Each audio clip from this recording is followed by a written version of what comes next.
Okay, good morning, everyone. My name is Peter Smallidge. I'm the New York State Extension Forester. I'm the director of the Cornell Forest Connect program, which hosts this webinar series, among other things. And I'd like to welcome you to this July 2016. And just for the record, this is our 10th anniversary of running webinars. So we've been running essentially monthly webinars. We don't do August anymore because typically participation is low, but we'll run 11 webinars a month. We're the longest running, continuously running, or either way, continuous or discontinuous forestry webinar series in the U.S. So we started the trend. You all were part of that, and I thank you for that. So 10-year anniversary. So you all can have an extra cupcake or scoop of ice cream or something to celebrate. If you'd like to have a copy of this presentation, you can obtain a PDF copy. Go to the upper left-hand corner. There's a File menu. Go to Save As Document, and then make sure that you save it as a file type PDF. So it defaults to save as a UCF or Universal Communication Format file type. Go ahead and save that as a PDF file type, and then you'll have the images. So go ahead and try that. If somebody at least would try that and make sure that's working.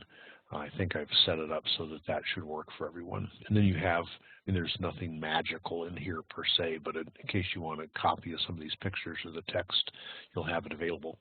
This is being recorded. All of the recorded webinars are archived on YouTube under the Forest Connect channel. So if you go to YouTube/Forest Connect, you'll see all of the webinars over all of the years.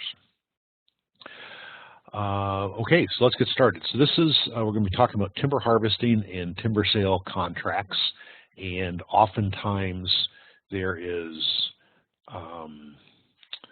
people have very good intentions, but they're not always executed effectively in terms of having that harvest. And there are people that have very good experiences, and there are people that have very bad experiences. I usually hear about the bad experiences, and it's it's painful to hear somebody who's loves their woods and things just don't go well. So this is to try to help people, and usually after it's done, there's not a lot of action that can be taken to rectify problems. So this is an effort on my part to try to share what I know about timber harvest and sale contracts to minimize the likelihood of pain and suffering, if you will. So let's jump right into this. First, I want to share some resources. We're going to be talking at the second half of the webinar is going to be about timber sale contracts. I don't provide an example of that because if you can do a Google search and just look for timber sale contract, and you'll have plenty of examples that you can draw from. There's a website that's organized through the USDA Forest Service. It's called timbertax.org. As of yesterday, it was not working. I checked it again this morning. It was not working, so I'm not sure what's going on with that. But it, look into that if you can, and they have when they get back and become operational. That's a very good resource. Deals with all of the aspects of interacting with the IRS and the business structure of your property, because as you generate revenue, you need to report that revenue. We had 2 webinars last year, both by colleagues of mine out of West Virginia University, Ben Spong and Dave McGill, dealing with kind of 2 parallel, tangential topics that relate to forest harvesting. So I will call your attention to those, and you can go to Forest Connect and look for those. Okay, so I like to start off answering the so what question. Why are we talking about timber sales? Why are we talking about timber sale contracts? Do they really mean anything? And a starting point for that questioning is, and you can read the questions, I'm not going to go through each of those, but I think it's worth noting that there are all of the surveys that are done of woodland owners, and they're asked to identify their ownership objectives. Timber management, timber production usually falls at the low end of the top 10. So it seems that timber isn't really much of an issue. And I think that part of that is because landowners don't primarily own their land for timber, but yet, and for almost every property, timber harvesting happens at some point in time or another. So it's associated with every property, and it's perhaps the most significant activity that happens on that property, certainly in terms of manipulating the land. When it happens, it's the most significant activity. So there are, and it's something that landowners understandably have a lot of concern over because it's not common. It's not a common activity for them. They don't have familiarity with it, and they've heard lots of bad stories. So, and indeed there are a lot of things that can go wrong, but there's also a lot of things that can go right. So we're going to try to look into those. So today my objectives are two. Those will be very abruptly kind of transition. The first probably 2/3 of the webinar is going to be talking about the characteristics or attributes of a timber sale, and this is just running through kind of all the ways that you might go about setting up a timber sale. And then second, we'll talk about the parts of a timber sale contract. So to give the big picture of a timber sale, and it may not be, so timber is typically thought of as saw timber, something, the higher value trees. It might be a pulpwood sale, or it might be a firewood sale. I'll lump those under timber sale. And the goal from a landowner's perspective, in this webinar is from a landowner's perspective, but obviously, and we're going to talk about here next, we're going to, the process involves the landowner, the logger, and typically a forester. From a landowner's perspective, they want to optimize their financial position, and optimizing is better than maximizing because you'll give up something probably if you maximize. And secondly, to protect the future potential of their woods. So they're trying to accomplish two things. They probably want to make some money, but they also have some vegetative objective that they're trying to accomplish. What makes this process difficult is that there's no real standardization to it. So any two sales, even for the same property, can happen in different ways. A forester might have, organize a sale on Monday for one landowner and a different sale for a different landowner on Tuesday, and they would look very differently. We're also dealing with potentially a very high value product, so some sales can be tens of thousands or hundreds of thousands of dollars. From a landowner's perspective, it's an infrequent activity. For many landowners, they may have one or two harvests in their tenure as a landowner. So it's not, it's not like they're selling widgets on Craigslist and it's something that they do once a month or once a year. This is something that long spans of time elapse between activities typically. And I put this out more as a hypothesis than as a statement, and you all can comment if you can think of exceptions to this, but it seems to me that the execution of the harvest, or how the harvest takes place, puts the next crop at risk. And this is, I think, unique to forestry from other agricultural activities, that I'm not so sure that, the way that the crop is harvested really has some impact on the current crop is harvested, has some impact on the future crop. So I may be wrong on that, but in any event, even if it's not unique, it's a true statement that the execution does put the next crop at risk. So it needs to be done in a way that you're not jeopardizing your future options. So we're going to be talking about the key players in this are landowners, loggers, and foresters. My view on this is that all these people are generally good people, but not always. It's like any other profession. You have good characters and bad characters. By and large, I think the people that I've had the fortune of dealing with all tend to be pretty good people. That said, every business relationship, and if you're having a harvest, if there's dollars changing hands, if somebody's performing a service for you, it warrants that you scrutinize that business relationship. And so there's this old saying, trust but verify. So certainly you want to trust that the person that you're going to be doing business with is forthright and forthcoming. They have their objectives that they're trying to accomplish. We all recognize that, and so it's important that everybody verifies the goodwill that the other parties bring to this. All of these people are important parts of a harvest. Publicly, loggers get a very bad reputation oftentimes in media and in other kinds of things. Loggers are an essential part of every forest harvest.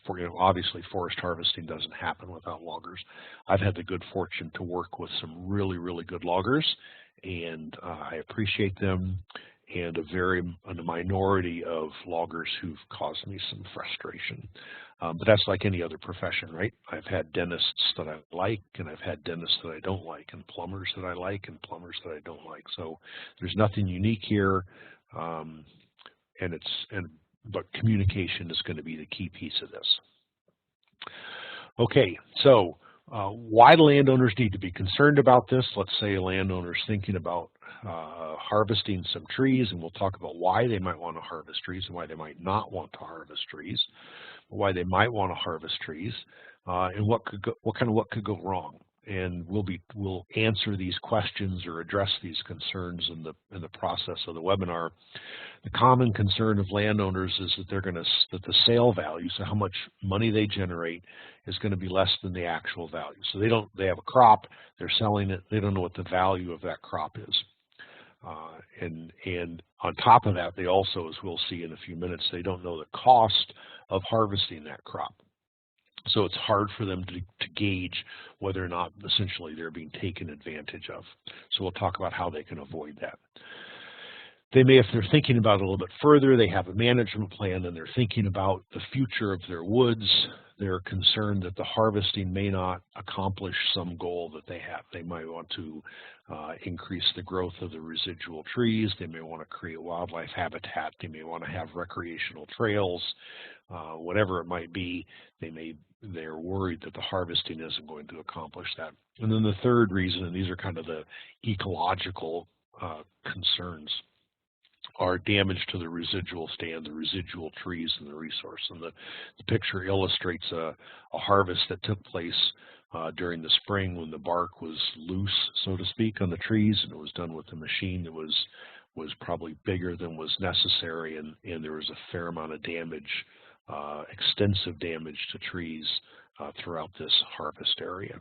So these are some of the concerns that landowners gets the attention of landowners.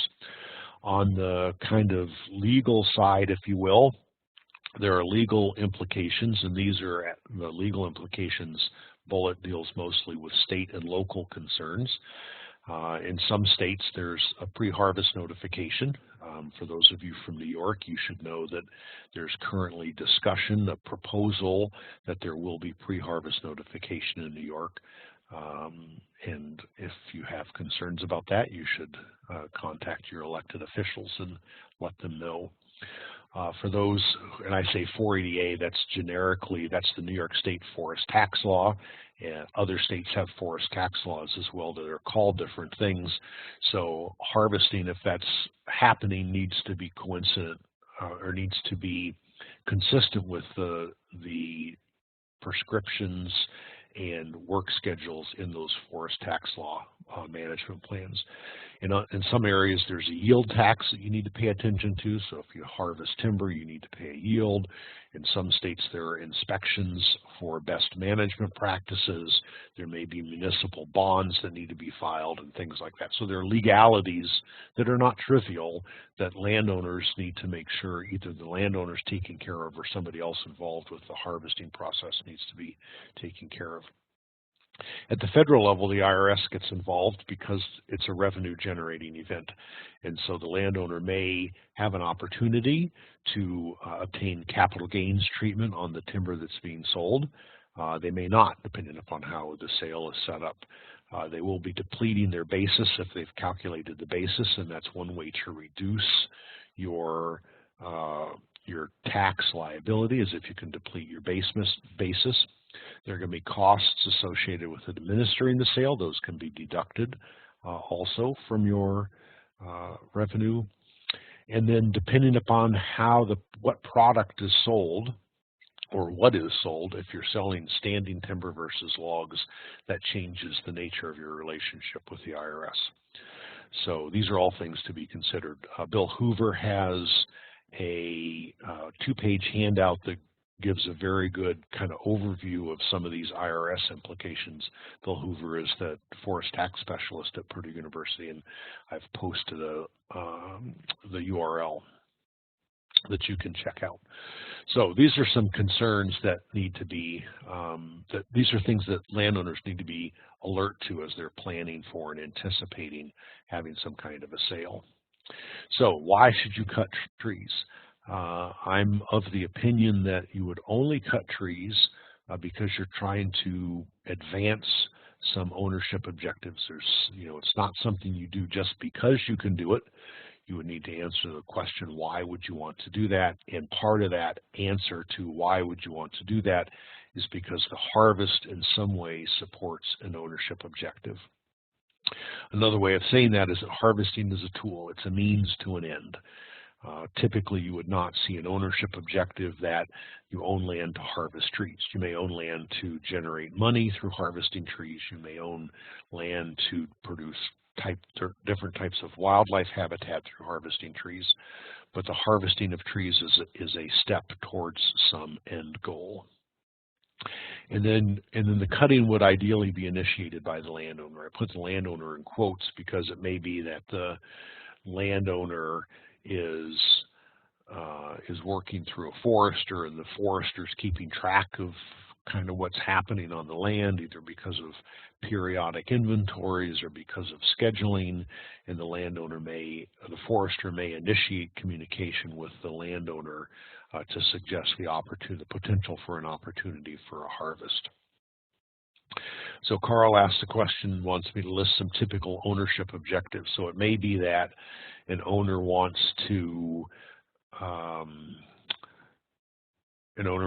use their land for recreational purposes. They don't have any trails, or the trails that exist are overgrown and have debris, and so having a harvest, if the forest attributes, the structure and size and mixture of species lends itself, a harvest could be coincident with developing a trail system for cross-country skiing or for bird watching. Or it may be that an owner is interested, they've talked with their forester, and they're aware that in their landscape, so at the town level or the county level, there's a lot of mature forest. It may be that they want to develop some early successional habitat for wildlife. Or it may be that they want to generate revenue, that a landowner has a goal to generate a certain amount of revenue on some frequency or cycle, and so it's time to generate revenue, and so that's done by harvesting trees. So those would be some typical ownership objectives. So why not cut trees? And so this is, these are situations where a landowner may be approached by someone, a neighbor or a forester or a log buyer that's trying to motivate them to buy or to sell.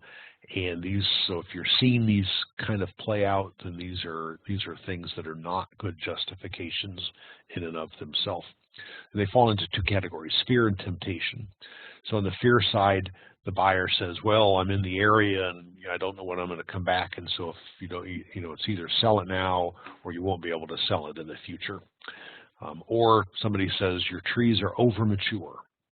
Well, mature has some specific definitions in forestry terminology, and there's biological maturity and financial maturity and pathological maturity. And so simply saying they're over mature is an ambiguous phrase and wouldn't necessarily align with the owner's objectives. And maybe the owner wants to have over mature trees, and so that's a good thing. There are no shortage of invasive insects that are causing problems for trees. And to tell a landowner that, or a landowner hears that some bad bug is nearby, and nearby might be 5 miles or 500 miles, but the presence of a bad bug does not necessarily mean that you should go out and start cutting trees. Now, that of all of these, this might be worth noting, but it takes more than this just to justify having a sale. Or fear that the market is going to cycle is probably also not a good reason to cut trees. On the temptation side, These are usually framed as an opportunity, but there's a fine line between what a temptation is and what an opportunity is, and you can see those. So the trees have a minimum size for harvest, which is usually 12 inches on the large end of the log. It may be that the buyer or the logger is nearby, or the buyer says, I have a logger working for me, is nearby. We can make this happen. Somebody says prices are good, or just somebody says, you could sell some trees. And so these are all reasons that they might get your attention. They might start you thinking about, should I have a harvest?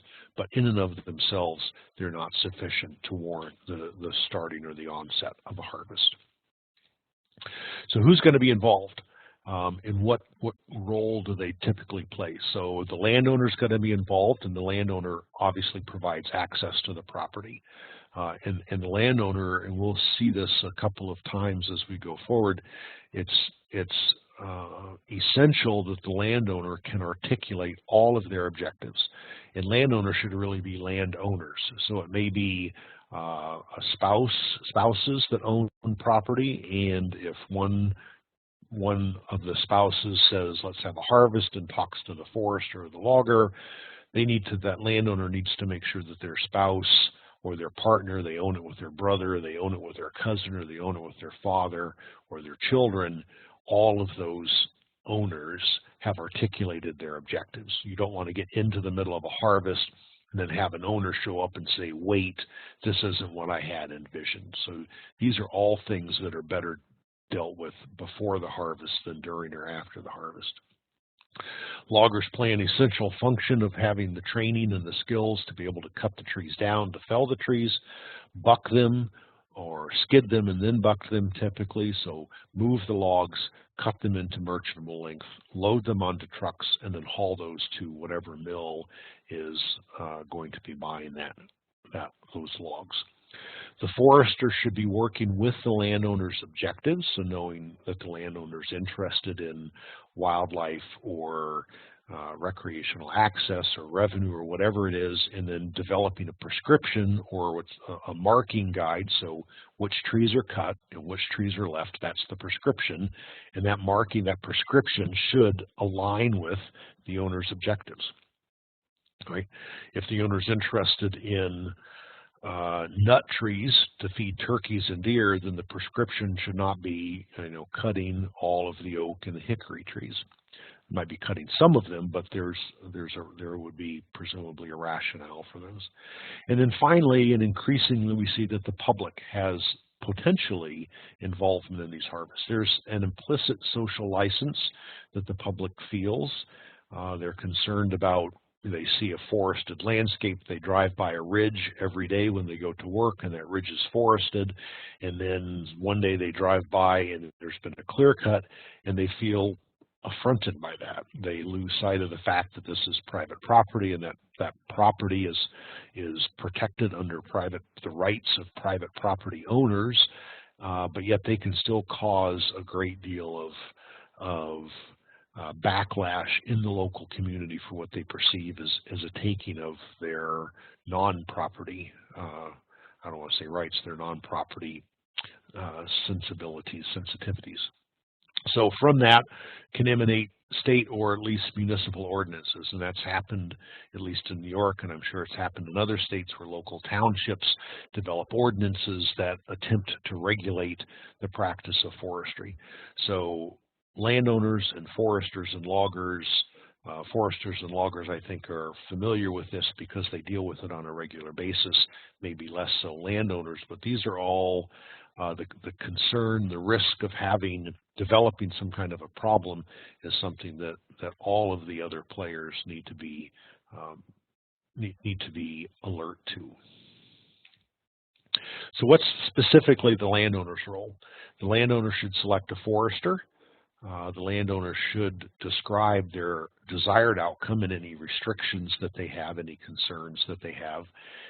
And in talking with the forester, they should make sure that the cutting, that prescription is going to meet their objectives. And that's a legitimate, specific question that a landowner might ask a forester is, how is this prescription going to advance the objectives that I have for my property? There should be a harvest contract, and the landowner needs to understand the details of that contract. If there's something in the contract they don't understand, they need to ask the question so that they can understand it. And then the landowner needs to mentally know that they're in the driver's seat. They own the land. They own the trees that were sold. When the trees are being harvested, probably they don't own the trees, but they own the land that is supporting those trees.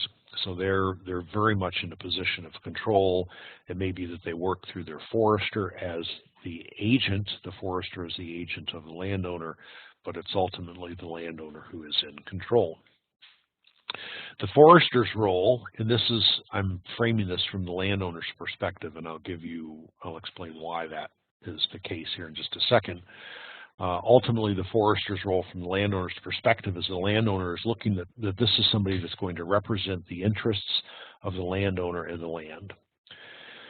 So there's kind of two broad categories of foresters that administer timber sales. There's a group that are called private consulting foresters, and these are people that would be hired by the woodland owner as their agent to administer the sale. So this would be parallel to you have a plumbing issue and you call a plumber, and the plumber comes over, and you've hired that plumber to represent your interests in making sure that the water leak stops, or that you install a new water heater, or whatever that is.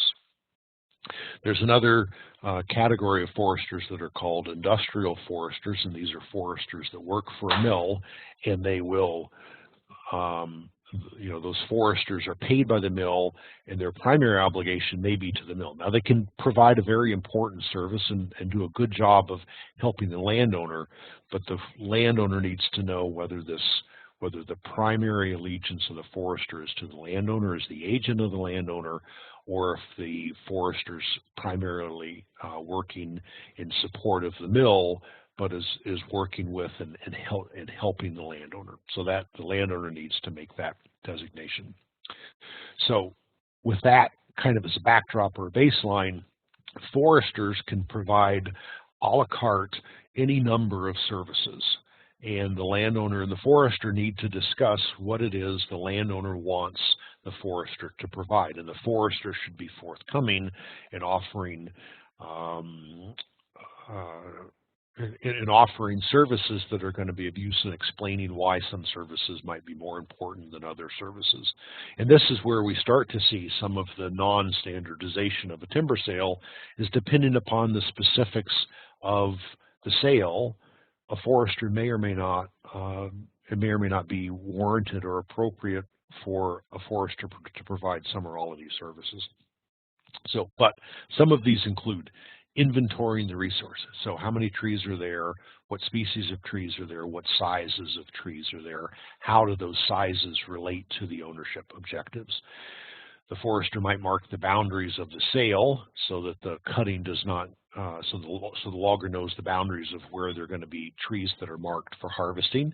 The forester might lay out trails, skid trails, haul roads, and mark the trees to be cut.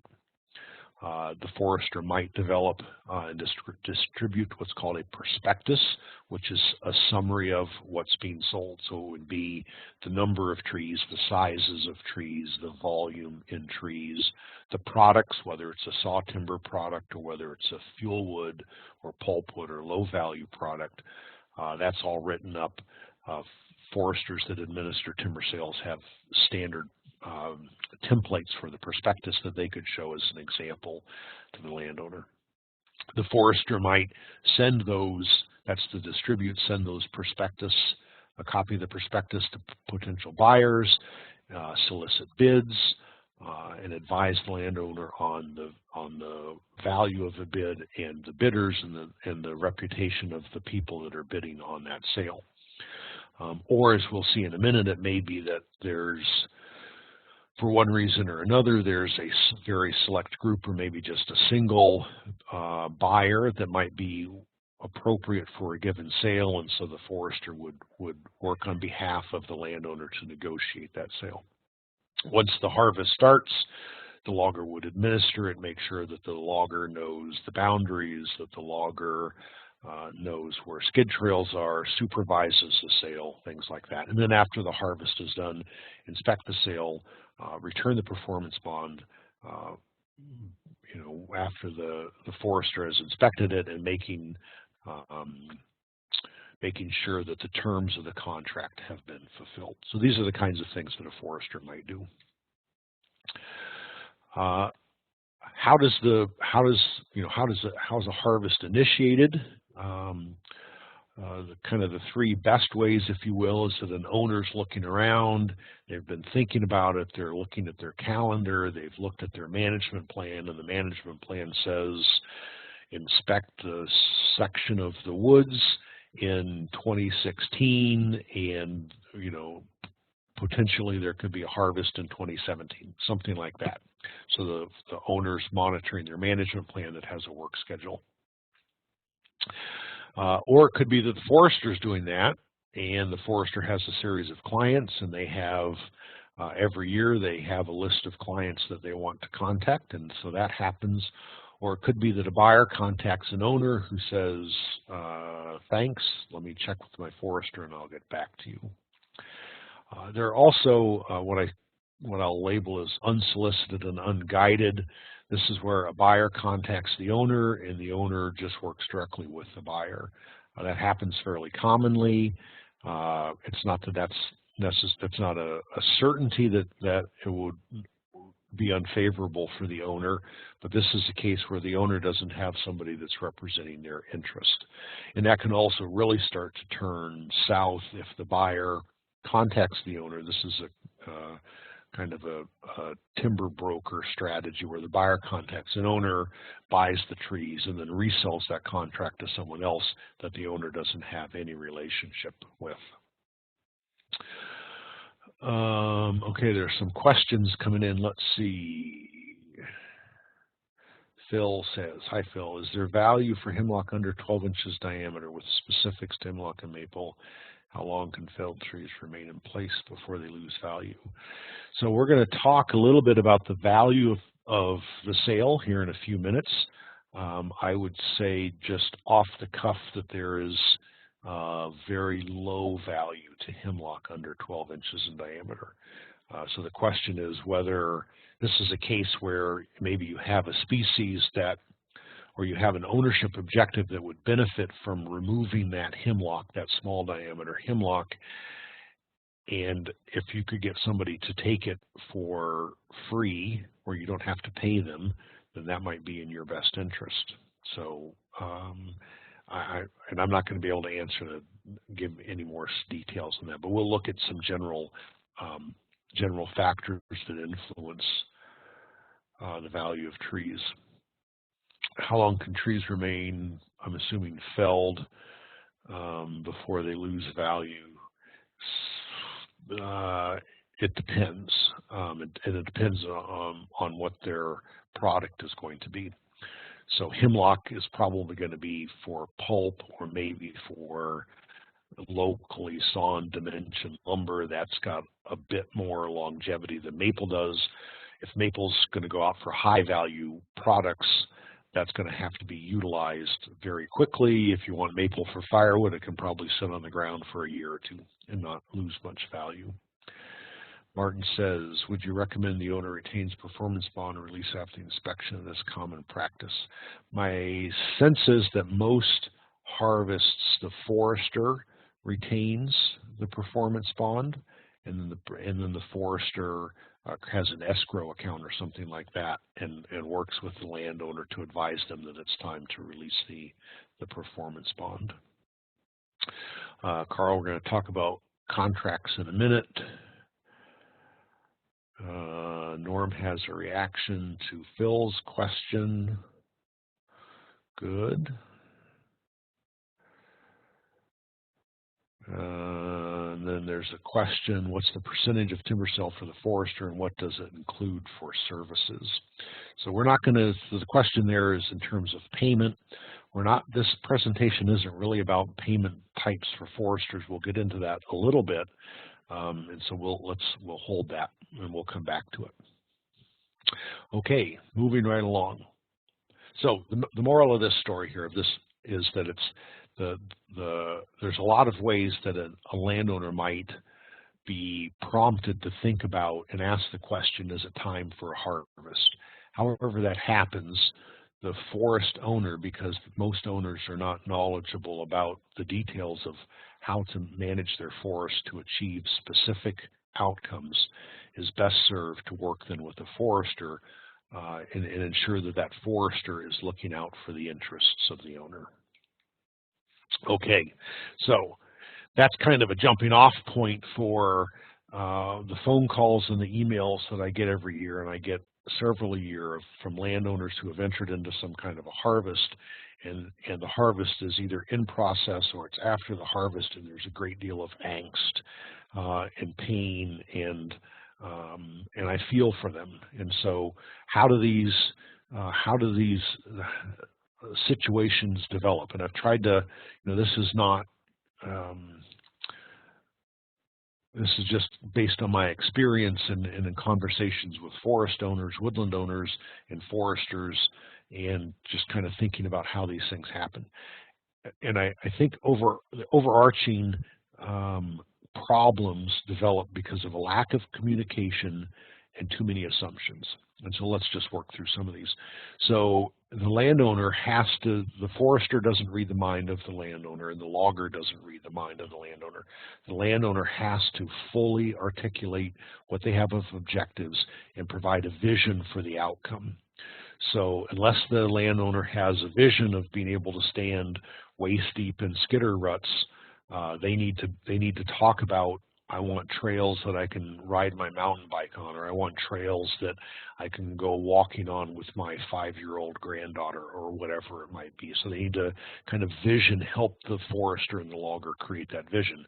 They need to do this in advance of the harvest, and then at the same time, the forester and the logger need to say, that's an unrealistic expectation, if it is in fact an unrealistic expectation.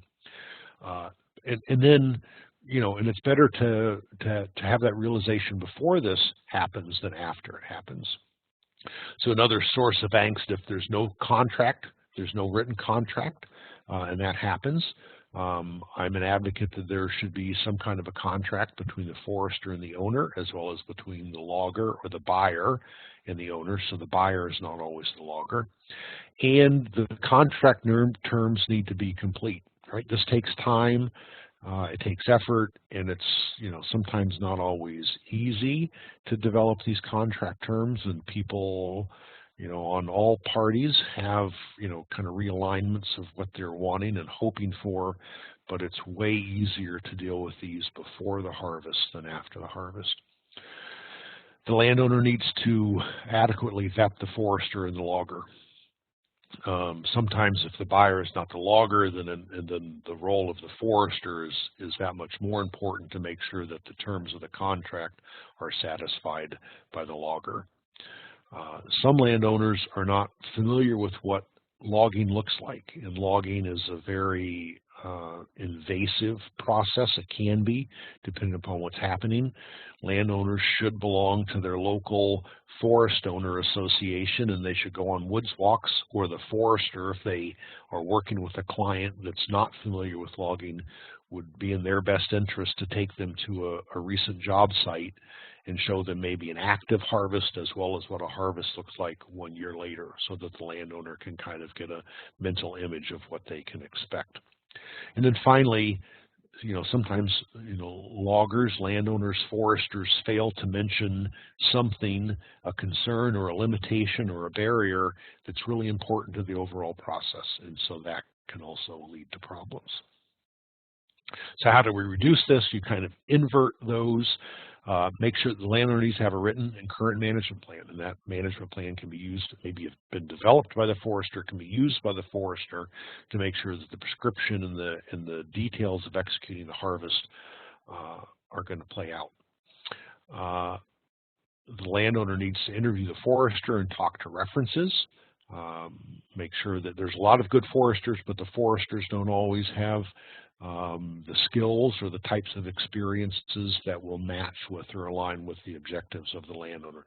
So the landowner needs to find that out. The owner or the forester should go look at the loggers past harvest. So if there's a buyer that contracts with loggers, find out who that logger is going to be and go visit some of those job sites to make sure that you can kind of know what you're going to expect in that process. The contract needs to be thorough, but not too much. We're going to go into a lot of the contracts here in the second half, and so Tom just asked a question about liability issues. We're going to talk a little bit about that. All parties need to share concerns and limitations before the harvest begins. So if the landowner's an avid turkey hunter and they don't want any logging during turkey season, that needs to be explicit before the contract is signed, for example.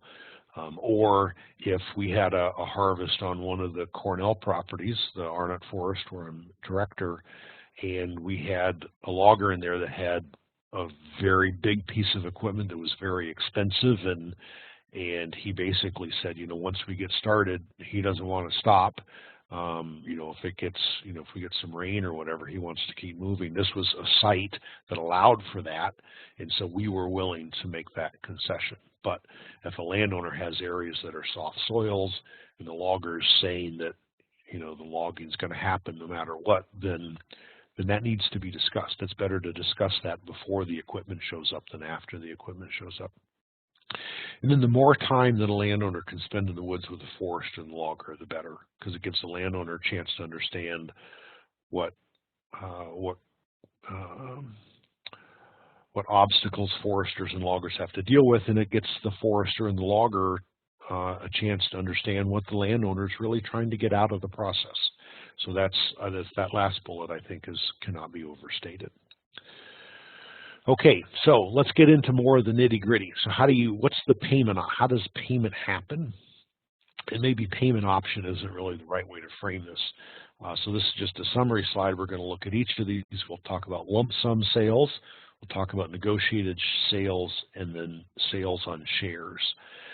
And all three of those, lump sum, negotiated, and shares, can happen on the stump.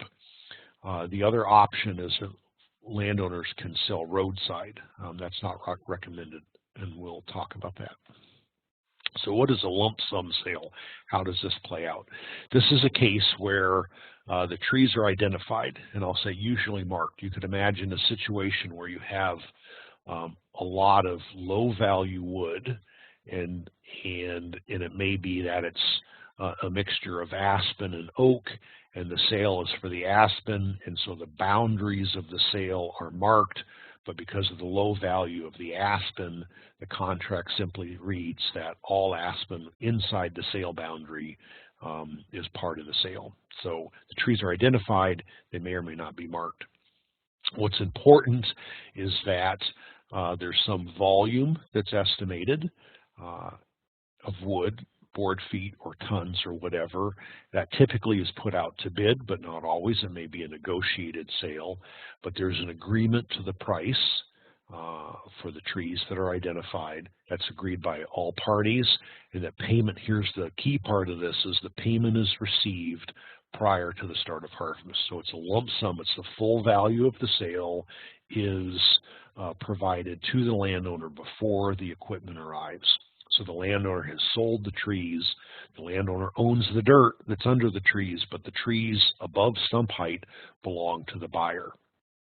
Now, it is possible you could tweak this a little bit if you had a really high value sale. It may be that you do the eastern half, you do it in phases, so that the logger is not fronting a lot of money. So it may be that the eastern half is done and completed, and then payment is made for the western half before activity starts in the western half, or whatever that might be. So this is a lump sum sale. This usually is in the best interest of the landowner, because the landowner has full control over what's going on. All the value has been obtained, and the landowner is now legally distinct from the product, and that we'll talk about why that's important here in just a minute. A negotiated sale is a little less clear-cut. There's kind of more variance or angles that could play out on this. Typically, the volume is unknown, or total volume is unknown, or there are unusual constraints. So it may be that it's a low-value product with a high volume, and it doesn't make sense to go in and mark individual trees. So if you're marking a lot of low grade, and we had a sale like this that we just sold on the Arnott Forest, we knew the boundaries of the sale. We marked we put the time into marking the saw timber trees, but we estimated the volume on the low grade. And there were close to 800 saw timber trees, and there were thousands of low grade trees. And if a low grade tree is worth 50 cents or $1.50, it may not be economically or financially prudent to have the forester spend time marking those low value trees. And when it's all said and done, we're only looking at about $80 of low value per acre. So it just didn't make sense in terms of the time. It may be that there's storm damage and it's not possible to go in and mark those trees. Or it may be that there are, for some of the Cornell properties, we have research plots. And so, we have some very patient loggers who are willing to put up with expectations that are well outside the bounds of a normal forest harvest, or there are special projects that the landowners are interested, things like that. So these are negotiated. So in a case like this, the way it would typically happen is that, and I say both parties, so this is the buyer and the seller, have an agreed upon value per unit. So there's going to be paid so much dollars per 1,000 board feet. That's what MBF is, dollars per 1,000 board feet for saw timber by species and grade. So it's going to be, red maple is going to be worth $200 per 1,000 board feet for grade 1 and 2 or whatever, or it's going to be $6 a ton for low grade wood, something like that. Then the next question is, so then the wood is harvested and it comes out in a form that it's easier than to assess the total, the grade, the quality, and the volume. Then the question is, and the contract needs to state who is going to make that assessment and where is that assessment going to occur. Is that assessment going to be made by the logger on the landing? Is it going to be made at the mill? Who's going to do it, and where are they going to do it? It may be that if the evaluation, if the assessment is done at the mill, then they're buying gatewood, and so the price is based on gatewood price, but there's going to be reimbursement to the logger for the cost of trucking or something like that. There may be some payment to the logger for non-typical work, or a reduction, an overall reduction in the value, something like that. So you can see that this is a negotiated process. What's important is that all of these things are documented in writing, and that the documentation conveys ownership of the trees to the buyer before they're cut. So we say we have 300 trees, or we have 10 acres that was part of a tornado, and all of these trees at the onset of the sale or at the onset of the harvest belong to the buyer. They no longer belong to the landowner. And that's important because it disconnects the legal liability of the landowner from the movement and utilization of those trees. If the owner still owns the trees, then there's potential for confusion that the logger is not an independent contractor, but rather is working as an employee of the landowner, and that creates a financial liability for the landowner. The other piece that I add to this, and this is relevant both for the landowner as well as for the logger, is the need to develop some kind of a strategy to make sure there's no confusion about the number of loads of logs. Because the logs are not enumerated, you don't know if there's 300 logs or 450 logs. If all that the landowner has at the end of this is these are the mill tickets that say the logger brought in 300 logs, and the owner says, wait a minute, I think there's more than that, and I think that you were, taking some other logs someplace else, then it gets really awkward. So the logger doesn't want to have to deal with that. The landowner doesn't want to have to deal with that. So make sure there's some strategy to ensure that there's no confusion. Okay, so we have some questions coming in. So Thomas asks a question. Thomas, if you would, please send these questions to all participants, not privately, so everybody can see these. Thomas says, what's the range of work compensation insurance coverage required by the landowner, forester, and logger? In case of a lawsuit, who would be first in line, who is last? We'll get into some of the insurance, I think, when we get into contracts.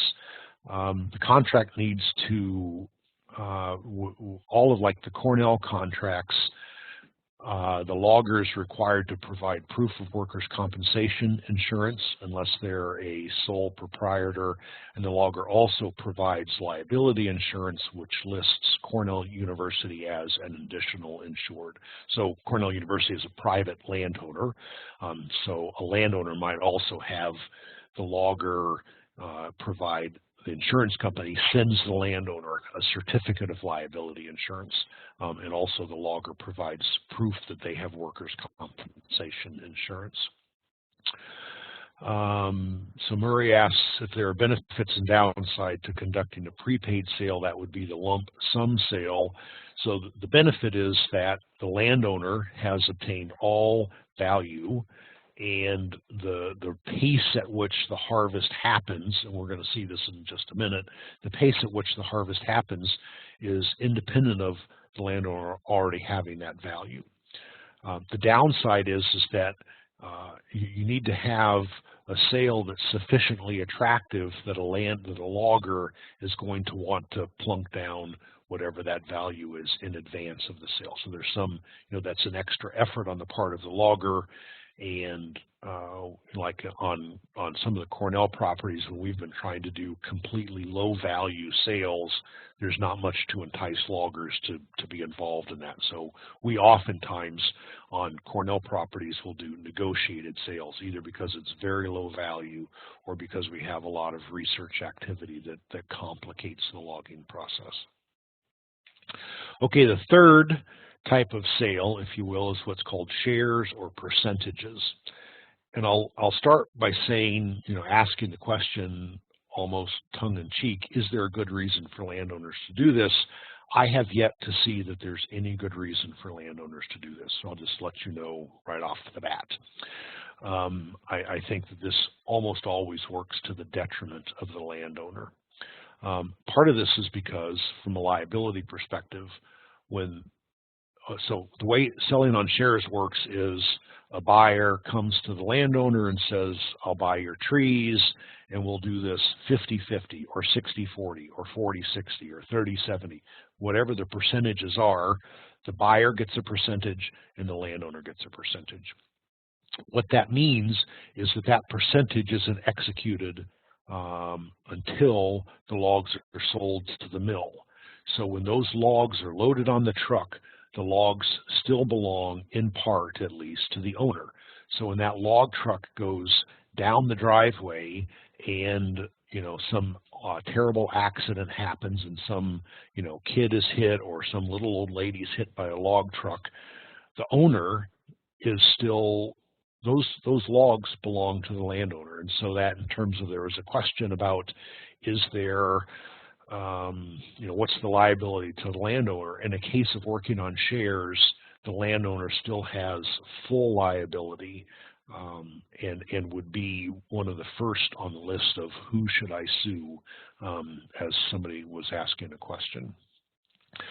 So that's one, I think, very significant downside to working on shares. Wow, it's almost 1 o'clock. I need to talk faster. The second is that when the trees are sold at the mill, they're no longer trees, they're logs. So they no longer qualify for capital gains tax treatment, which is a more favorable tax treatment. They count as ordinary income. So you're taxed at a much higher tax rate. We talked about the increased liability. And also, because you own the logs, the logger could be viewed as your employee. So I've never known a situation where this type of arrangement works to the advantage of the landowner. If you did decide to do this, and I'd advise against it, then you'd need to have a really good contract and a really good lawyer to make sure that the logger is viewed as a contractor or subcontractor, not as an employee. And there's also, it's more difficult to shut the sale down. Let's say you get 2 weeks of rain and the ground is muddy, and you go out and you say to the logger, to the buyer, hey, we need to shut the sale down until the ground dries out a little bit. Their response is going to be, okay, we can do that, but you aren't getting paid if we're not moving logs. We're going to take our equipment someplace else where we can work, and we're not sure when we're going to come back. And so then the landowner is put in a compromised position. So that's why, for these reasons, working on shares is not so good. Okay, you can sell roadside. This usually isn't a good option for some of the same reasons we just talked about with shares. But before we even get into that, the logs are going to begin to degrade immediately. As Norm was saying, in hot, wet weather, those logs start to degrade very quickly, and the landowner has to sell them, regardless of the offer that they get. The landowner has to sell them. If you're selling standing timber, you get bids, or somebody makes an offer. If you don't like it, you can reject it and let the trees continue to grow. If you reject a bid for roadside logs that you're trying to sell, if you reject that, the trees don't continue to grow, the trees continue to degrade. Either they'll crack, they'll get discoloration and staining and things like that. Here again, you're not selling trees, you're selling a product, so it's treated as ordinary income, and most landowners lack the skill and the time and the equipment in order to safely, effectively log their property and put the logs on the landing. So I had considered trying to do this on my property. I worked it every way I could in my mind, and I tried to pencil it out, and I couldn't get this to work for me. And I've never known of an ordinary kind of landowner where this has worked for. So you have situations where you have volume is low and high, or value is low and high, and you can see here that there are some different kinds of probable or recommended sale configurations. The best case scenario is you have high volume and high value. That doesn't happen very often. In a case like that, you can usually work through a lump sum bid sale. Where you have low volume and low value, avoid the temptation of what's called sweeten the pot, where you throw in some more trees. You're probably going to have to do this as a negotiated sale. You might have to do it yourself. This is what I did. I was trying to sell low volume and low value. I couldn't find a buyer, so I ended up buying a portable bandsaw mill and doing it myself. And I say a good neighbor, not all neighbors know what they're doing when it comes to harvesting trees. So don't, just because your neighbor offers to do it doesn't mean you should do it. The key thing is, if you're selling the trees, make sure that you convey ownership to the buyer. And maybe the payment happens afterwards, or you get a prepayment with a clause where you settle up the difference in the negotiated sale. But you want to make sure that you are not the owner of those logs when the logs go down your driveway. So what influences the value of the sale? There's a whole list of things. These include the quality of the trees, the total volume, the volume per tree, what the market demand is for species and grade. So this goes back to Philip's question about selling hemlock. If there's a market for the hemlock, then it has value. Logging costs, and usually we don't know what those logging costs are. The next slide is going to look at some of those. If the logger has confidence in the quality of the trees, they're more likely to pay more. I say logger, it could be buyer. Case from Central New York, there are some areas that have a reputation for having very high quality sugar maple. In those areas, the bids are higher for sugar maple sales. There are other areas where the timber is thought to be of lesser value, either because there have been fires or because of soils. The logs typically are expected to be more degraded, so there's less confidence in the quality. The forester has costs for administering the sale, depending upon their level of involvement. The landowner may have resources that they can put into play. So they may have tractors. Some landowners have bulldozers and heavy equipment, and so they can reduce some of the terms in the contract. If there's competition among buyers, then the price is going to go up. And then ultimately we sell trees for whatever somebody is willing to pay, and that's ultimately the value of those trees at that point in time. So this is from a stumpage price report out of New York. They list 15 different factors that influence the value of standing trees. The green arrows identify some of the costs of logging that are variable, and that's why a landowner may sell trees at one point and then 5 years later or 15 years later have another sale, and the value of those trees are very different. So I encourage you to do a Google search.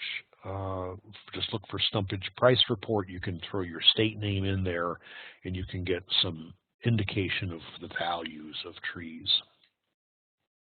So to summarize this, key thing is communication, and that the owner can articulate their objectives and then communicate those objectives to the buyer as well as the logger. And if the buyer knows the owner's objectives, but the person that's on the ground driving the skidder and cutting the trees doesn't know those owner objectives, don't assume that the buyer is going to effectively communicate owner objectives to the person that's working on the ground. The forester needs to align the prescription and the marking guide with the owner's objectives. Things need to be marked. That's marking trees and marking boundaries is a type of communication. The trees need to be marketed. You select a buyer. We'll talk about the contract and eventually administer the sale. So what's in a contract, and we're going to get through this in just a couple of minutes. It's basically who is selling what to who, for how much, when. So what are the starting and ending dates? Where is it going to happen, and what are the restrictions or the terms? So the simple part, this is an overview, so parts of a timber sale contract, I break it up into 4 basic parts. And again, I refer you to Google to see examples of timber sale contracts. The cautionary note is just because you see a sample sale contract on the internet does not mean you should use it as is. Every sale contract is going to be a little bit different for every sale. So let's look at these. We'll just look at the first 3 parts. The opening section is pretty clear. Seller's name and address, buyer's name and address. If the seller has an agent, that would be the forester, their contact information, the date of signing, and then this is where I'm not a lawyer, so check with your lawyer, but you want to make it very clear that the logger is not an employee of the landowner or of the forester. So make sure that your lawyer reviews that contract. The second section is to describe the property and the timber. So you might have a map as you see here. This is the sale that we just put up and sold at the Arnott Forest. So that's the sale boundary. We also have a written description of the boundary lines and how that boundary line is marked, the color of paint. You provide assurance to the logger that you actually own the property. If I was a logger, I would need absolute assurance because I wouldn't want to be put into jeopardy and accused of timber theft. You would refer to a prospectus in terms of the product that's being sold, and then there would be what I call terms of the contract. So when's the payment happen? How much is the payment? How is that payment going to occur? What's the performance bond? What's the date at which the contract is terminated? And then any other restrictions, constraints, and additions. And so some of those restrictions, constraints, and additions would fall under the terms. Some example of common terms include things like the use of best management practices to protect water quality or other kinds of best management practices. If there are seasonal restrictions, so in the Cornell contract, we typically will restrict logging from the middle or end of March until the middle of June because the soil tends to be soft and because the bark is more easily bumped off of the tree. If the logger is going to be laying out trails, or if the trails need to be laid out, who lays those out? Is it the forester or is it the logger? How many trails are available? Things like that. What's the post-harvest condition of haul roads and trails? is there any kind of a penalty for damage to commercial trees and of what size? So any harvest is going to damage some trees, smaller ones or maybe non-commercial species, but if there's damage to the residual trees that are of significant value, how are those evaluated? If there are non-merchantable trees that are marked, does the logger have to cut those, or can they walk away from those? And this is where if the landowner has a chainsaw or is willing to do some herbicide work, it may be that if the logger doesn't want to deal with the non-merchantable trees, the landowner can do that and reduce the cost of logging. The amount of the performance bond, the types of insurance that are necessary, and we talked about liability insurance and workers' compensation insurance, and then importantly that the contract is non-transferable. So again, there are lots of terms out there. I've seen examples of timber sale contracts samples that have every possible term, but just because you could include a term doesn't mean you want to or you should. So all of those restrictions or all of those terms add some cost to the operator, to the logger. Some of these are expected, like putting in best management practices are a normal part of doing business in logging, and the logger expects those. There are others that are not common and add significantly to the cost of doing business. So one of those that many landowners are concerned about is what's called top lopping. And so I show you a picture of the crown of a tree that's after a harvest, and you look at that and you think this is visually unappealing, and for many people, in fact, it is. And you could require the logger, as part of the contract, that the logger is obligated to, the language would say, lop tops to within 6 feet or 3 feet of the ground. So the logger would go to every one of these crowns and cut it up in a way so that the highest slash or branches would be 6 feet or 3 feet or 4 feet, or pick a number above ground. That takes an enormous amount of time, and can be a somewhat dangerous activity. So if you require your logger to do that, under contract the logger would do it. The price that you would receive is going to reflect that added cost. So I'm not saying you should or shouldn't do it. I'm just saying maybe you should consider whether or not you include these. And this is where a conversation with your forester is essential. So maybe you do it near trails. You lop tops within 50 feet of the trail, or you have a camping spot. You want to lop tops within 100 feet of the camping spot. So you may do it on a limited amount of space, or I don't know. I mean, I can't give specific guidance, but I can say that every time you impose a restriction or an expectation, there's a cost. Some of those you absolutely want to do. You want your roads in a certain condition. You want certain marked trees to be cut or to not be cut. Those are reasonable sorts of things. Other terms can become excessive. So what are some precursors as we wind this down? Precursors to landowner dissatisfaction. I've talked about most of these. So the punchline is poor communication and too many assumptions. So don't assume that your forester can read your mind. Don't assume that the logger can read your mind. Don't assume that your forester or the loggers has experience with the types of harvest that you want to do. Don't assume that your logger is going to clean up a road if it's not part of the expectation. There are some situations the road that you see below is an eyesore. Environmentally, it's not necessarily a problem. I mean, there are some problems with that, but I guess what I'm saying is that what's acceptable to one landowner may not be acceptable to another landowner. So the logger needs to know what the landowner's expectations are before they start doing work. Okay, so the take-home messages, I feel like I'm getting kind of redundant here. I've developed a blog on the Ning site, so cornellforestconnect.ning.com, and I just before this webinar posted a draft It's called Landowner and Forester Talking Points. That might be worth looking at, and I encourage landowners and foresters to go and offer reactions. Now, I put it up as a draft, and I welcome editorial suggestions.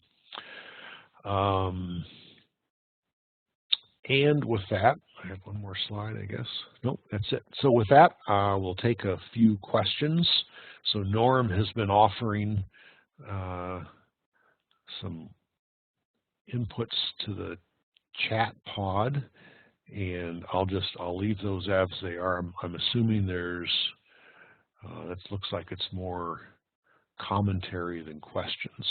So, and Norm's been doing this for a while, so I will leave those as they are. So if there are questions, this is a good time to plug them in. And as you're writing those in, I'll scroll back and make sure I've covered the ones that came up.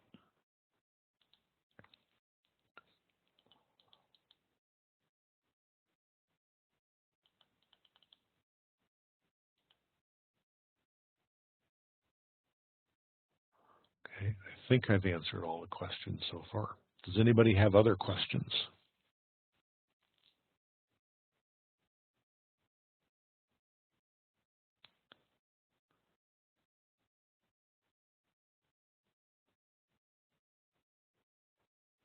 Oh, okay. All right, emerald ash borer question. I'll go backwards. Thank you. I missed it. Oh, okay. So Joanne, if you sent the question to all, what's the category? All attendees, I didn't see it because I'm not an attendee. I'm a panelist. So you have to send it to all participants. So somebody can maybe retype it, or I can guess what that question might be.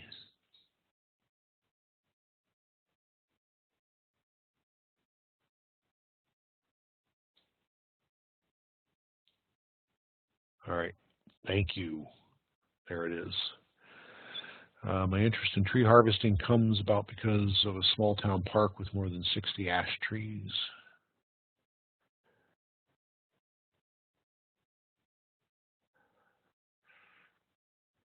Okay, so that was the specific case of fear and the bad bug scenario. And what I said was that you should not, that was the one example that I gave where it was legitimate to prompt a conversation about a harvest, but that you shouldn't just rush headlong into a harvest because of the presence of the bug. So emerald ash borer is a significant concern. The areas that I've seen it in western New York and the Midwest, when the bug gets in, all of the ash trees die.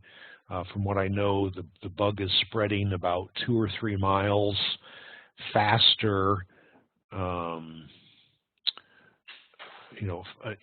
ahead of the killing front.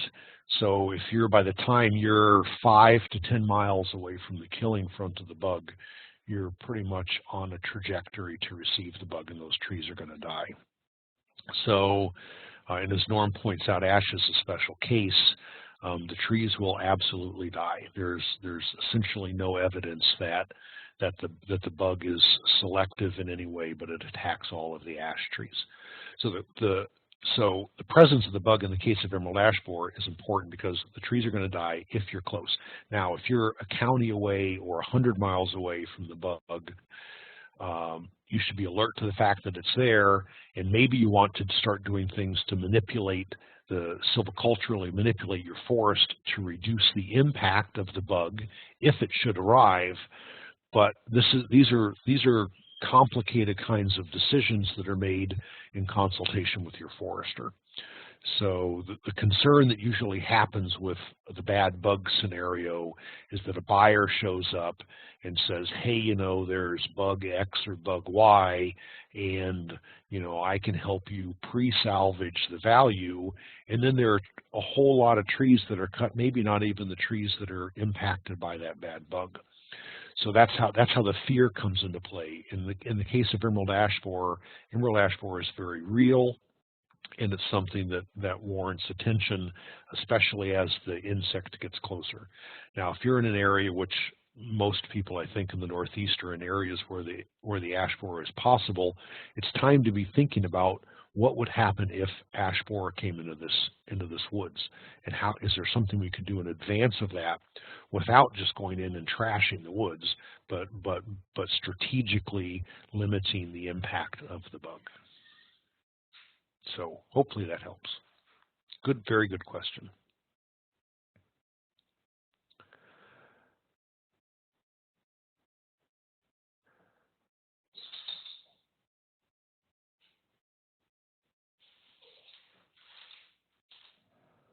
All right, so here's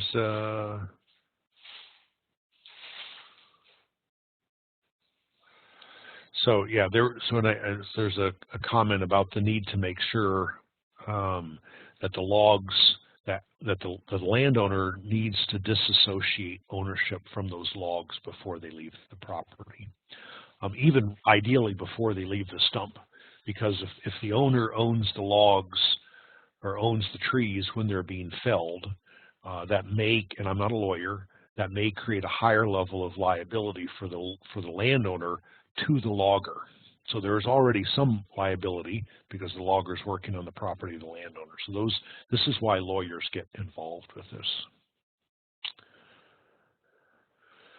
So Joanne wants to know if there's a way to download the recording to her hard drive. So these are usually very large, like on the order of 30 to 80 megabytes or something like that. So I post them to YouTube, and if you can figure out a way to download them from YouTube, you're welcome to do that. So, okay, well, I want to thank you all for this conversation. I'm pleased. Let's carry on the chit chat, if you will, on the Ning site. And I would really encourage landowners who have been through a sale and foresters who do sales to go to the Ning site, look at the draft that I've had, and offer comments. I'm sure that there are things that I've missed. That should be part of those talking points, and there may be ways to frame the talking points so that they make more sense. So please do that, and we'll all benefit from what we all contribute. So thank you all very much. No webinar in August. See you in September with some colleagues from Connecticut, Jeff Ward and Tom Worthley. Thank you all very much.